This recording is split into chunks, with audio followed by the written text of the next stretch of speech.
स्वागत है सर आपका। हाँ जी, नमस्कार जी। नमस्कार सर। मैं यहाँ सहारनपुर से बोल रहा हूँ जी। जी बताएं। मैडम, ये मेरे को दमे की बीमारी है 25-30 साल से, और ये माजून आर के भी आपके खा रहा हूँ, और इन्होंने ये केयर भी दिया है, लेकिन पीछे मेरी स्थिति बहुत तेज खराब हो गई थी, फिर मेरे को अस्पताल जाना पड़ गया था। अब वही हकीम साहब से पूछना था कि इसका कोई समाधान है क्या। हाँ देखिए, अगर बहुत ज़्यादा दमा है तो आपको डॉक्टर्स की दवाएं भी लेनी चाहिए। एक वक्त ऐसा आता है जब हमारे लंग्स जो हैं बहुत कम काम करने लगते हैं। लंग्स काम करने के लिए उन्हें पूरी तरह फूलना चाहिए और फिर सिकुड़ना चाहिए, फूलना चाहिए फिर सिकुड़ना चाहिए। अगर ये पूरी तरह नहीं फूल पाते हैं तो समझ लीजिए लंग्स में काफ़ी परेशानी है। तो एलोपैथिक इलाज तो छोड़े नहीं, और जो माजून आप आर केयर खा रहे हैं वो गर्म पानी से खाएं। एक बार खा रहे हैं तो 2 बार खाएं। और एक घरेलू नुस्खा भी मैं अक्सर बताता हूं जो काफ़ी कारआमद है, लेकिन इसमें काफ़ी वक्त लगता है। सपिस्तान एक दवा का नाम है, सपिस्तान एक दवा का नाम है, उन्नाब एक दवा का नाम है, और अलसी आप जानते ही होंगे। ये 3 चीज़ें लें 100-100 ग्राम। सपिस्तान, उन्नाब, अलसी। उन्नाब की गुठली निकाल कर फेंक दें, और ये चीज़ें तीनों चीज़ें 100-100 ग्राम लेनी है। और इसमें आपके किचन में जो पीपला मूल कहलाती है, पीपलें भी कहते हैं, पीपला मूल भी, ये 30 ग्राम लें। इनको मिलाकर इनको पाउडर बना लें। 1 चम्मच सुबह खाएं खाली पेट गर्म पानी के साथ या चाय के साथ। 1 चम्मच रात को सोते समय लिया करें, और अपना इलाज डॉक्टरों से चलने दें, और कम से कम 1-2 साल दवा खाएं। अगर पुराना मर्ज है तो इतना वक्त लग सकता है। जब सर्दियां आती हैं तो हमें भूख कम क्यों लगती है हकीम साहब, और सर्दियों में क्या हमें खासकर खाने का ख्याल बहुत रखना होता है? एक तो ये बात सच नहीं है कि सर्दियों में भूख कम लगती है। जी अगर कोई रोग हो तो भूख कम लगेगी, ठीक है। नहीं तो सर्दियों का मौसम खाने पीने का मौसम है, और इसमें अक्सर आदमी मोटा भी हो जाता है। जी जी। भूख ज़्यादा लगनी चाहिए नॉर्मल आदमी को। तो अगर कोई रोग है और आपको भूख कम लग रही है तो उसका उपचार कर सकते हैं। लेकिन सर्दियाँ खाने पीने का मौसम है। आजकल तो बड़े चल रहे हैं बथुए के पराठे, मैं कई महीने से खा रहा हूँ। बेसन की रोटी, बथुए के पराठे, मेथी के पराठे, तो ये तिल के लड्डू, और क्या क्या नेमतें हैं इस मौसम की। तो अगर भूख कम लग रही है तो समझ लीजिए कोई रोग है। भूख खोलने के लिए दवा लें, और बेहतरीन इलाज भूख खोलने के लिए नमक जैतून 1 चुटकी 2 चुटकी पानी में मिला के पी लें। खूब भूख लगेगी, खूब खाना हजम होगा, खूब सेहत अच्छी रह सकती है। जिन लोगों को गर्मी बहुत ज़्यादा हो जाती है, जैसे कि वो अंडा नहीं खाते हैं या फिर ड्राई फ्रूट से परहेज़ करते हैं, तो ठंड के सीज़न में हम इन चीज़ों का इस्तेमाल किस तरह से कर सकते हैं? जैसे अखरोट और बादाम का मैं यहाँ पे ज़िक्र करूँगी ख़ास तौर पे, तो हम इन दोनों चीज़ों को भिगा के अच्छी मात्रा में खा सकते हैं। ये चीज़ें जो हैं खुराक की तरह खाते हैं, पॉटी बन के निकल जाती है। लेकिन इसको, इन चीज़ों को खूब बारीक पीस कर, अगर जितना बारीक कर सके वो पीस कर अगर इस्तेमाल किया जाए तो यही ताकत बन जाती है। ऐसे आजकल दौर है, हर किसी के पास पैसे हैं, ड्राई फ्रूट हैं, और बादाम भी हमारे यहाँ भी भरे रहते हैं। कोई आओ कितना भी खाओ, लेकिन ग़िज़ा की तरह खाएंगे तो ग़िज़ा की तरह, यानी रोटी की तरह काम करेगा। लेकिन अगर दवा की तरह काम कराना है इन चीज़ों को, तो फिर इसको खूब बारीक पीस लें और दूध में शेक बना लें, उसके बाद खाएंगे तो बहुत फ़ायदा मुमकिन। स्वागत है आपका। वालेकुम सलाम। मेरा सवाल है कि मेरे गले में तकलीफ हो रही थी सर, बहुत दिन से।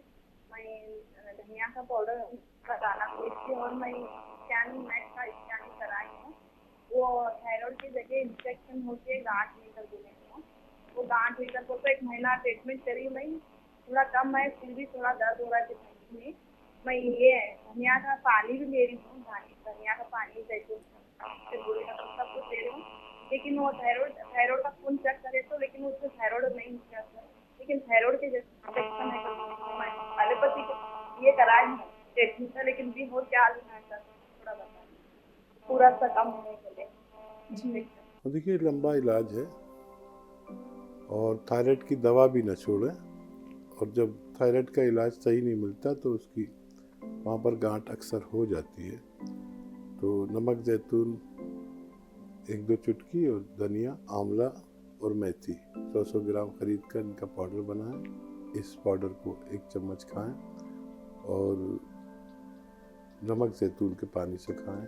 दिन में 2 बार लें और डॉक्टरों की दवा भी लें तो आपको फ़ायदा होना मुमकिन है। मलिना जी, स्वागत है आपका। डॉक्टर साहब ने ये बताए थे मुझे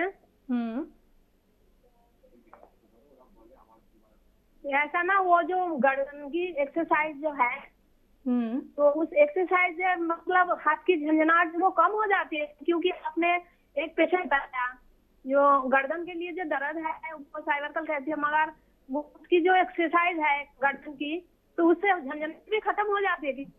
जी जी हो जाती है। और हाँ, और दूसरी बात है डॉक्टर साहब, ये जो कान में हस्बैंड की जो तकलीफ है, मतलब कान बंद हो जाती है उसके बाद नाक भी बंद हो जाती है, तो इसके लिए कोई उपाय बता दीजिए। और तीसरा नंबर जो है, मैंने जो वो गोंद मोरिंगा 1 साल से ज्यादा हो गया डॉक्टर साहब, आप तो एक टाइम करके ही लेना है, मगर कभी कभी जैसा वो एड़ी में दर्द होती है या कभी कमर में भी कभी कभी, तो ये कभी जाएगी नहीं डॉक्टर साहब। और चौथा नंबर है जो बालों के लिए हमने गोंद मोरिंगा इस्तेमाल करा, ये बच्चों के लिए देना ठीक है, क्योंकि एक की 24 एज है और एक की 33+। आप तो घर का काम, मलिना जी, हाँ? घर का काम खुद करती हैं? नहीं, घर काम करने वाली है, और वो जो लेटिन जो है वो भी कोमड़ वाली है। ठीक है।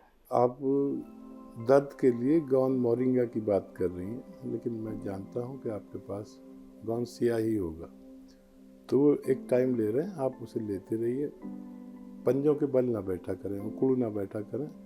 वेस्टर्न टॉयलेट आपके पास है ही। और क्या सवाल है? कान नाक बंद हो जाते हैं इनके।